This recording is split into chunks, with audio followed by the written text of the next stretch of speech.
Мага канча деген акча кетти. Мына биздин Беловодский, Московский район стадион жасала деген мына жазып атышат. Мына биякта даже цемент жок экен да, ёки, могу стойкаларында. Урап калган дубалды ким курган? Чүй облусунун Беловодск айылынын тургундары стадиондун жаңы эле курулган дубалын урап баштаганын айтып, буга тезирээк чара көрүүнү талап кылышууда.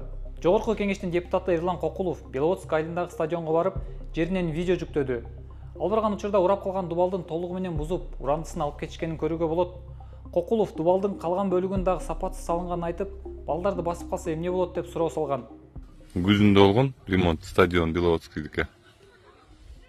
Заборлорду жөн эле мындай сайып койгондо жөн эле жерге элечи.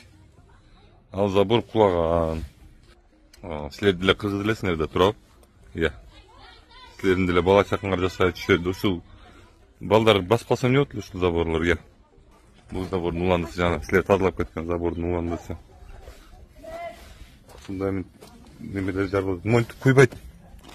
Монтип ташты жөн эле такап куйбайт, бул да куйбайт.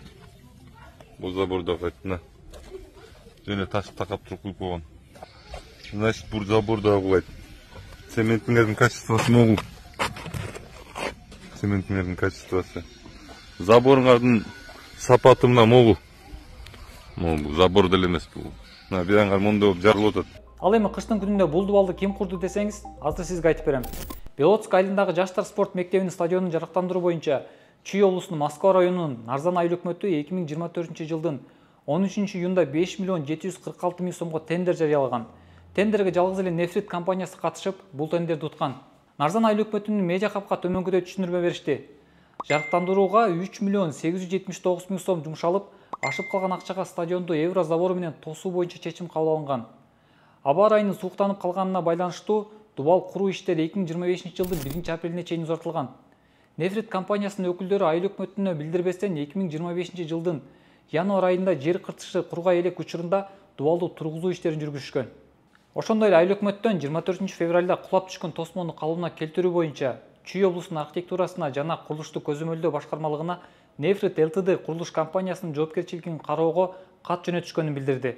Юстиция министрлигинин сайтындагы маалымат боюнча Нефрит ЛТД компаниясы Кабылов Махаммад Таир Маматкаримовичке караштуу. Материал чыгаар алдында медиахаб бул компаниянын өкүлү менен байланыша алган жок. Андан сырткары эл стадион трибунасынын курулушуна нааразычылыгын билдиришкен. Тактап айтканда, трибунанын акыркы орундугу чатырга жакын болуп, адамдын башы тийип жатканын айтышкан. Вы это поставили, конюшню так не делать, к ней выше поставили, низкое, что вот это?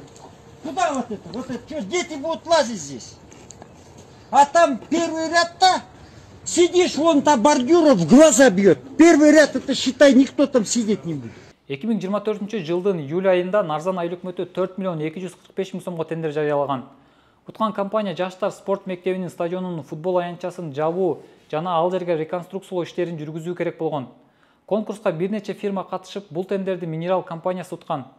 Минерал жоопкерчилиги чектелген коому Кадыров Альберт Алтымышевич аттуу кишиге таандык. Аны менен медиахаб байланышканда футбол аянтчасынын трибунасы берилген смета боюнча жасалганын айтты. Трибунасын. Трибунасын кургансыз, э? Башкасын. Ошо жана трибунасынын алдыдагы үстүн жапканда биринчи местасы аябай жапыс курулуп калыптыр деп атат го, жабылып калыптыр деп. Көчөгө видеону көрдүңүз да чыккан. Смета норма менен жасалган бүт бардыгычы. Дубалын ким курду эле, дубалын? Мен кылган эмесмин, дубалын билбейт экен мана. Билбейт экен, башы организация кылганын ачык айтсам нечесиңер. Сиз ошондо тиги жанагы үстүндөгү жабдуусун кайра алмаштыргансыздарбы? Жана элдер айтып атпайбы, биз буяктын биринчи ордундагылар отура албайт, үстүнө тийип калат башы деп. Жок, анысын түшүнбөй атам мен анысы бүт барын сметада кандай болсо бизде азыр аны бир нерсе кыла албайбыз да. Бизге берген проект боюнча гана жасайбыз. Аны менен неме алсам, эртеге жооп беришим керек. Сизге эч ким чалып байланышкан жокпу ошол иштер боюнча?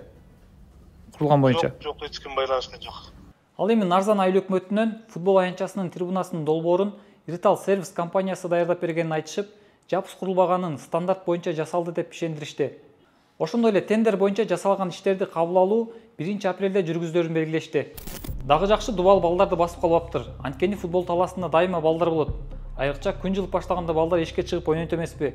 Депутат Эрлан Кокулов барбаганда бул окуя көз жазында калмак беле, ким билет? Сиз медиахабты көрдүңүз, биз ачык маалымат булактарынан сизге маалыматты тактап бердик. Бул видеону бөлүшүп пикир калтырыңыз.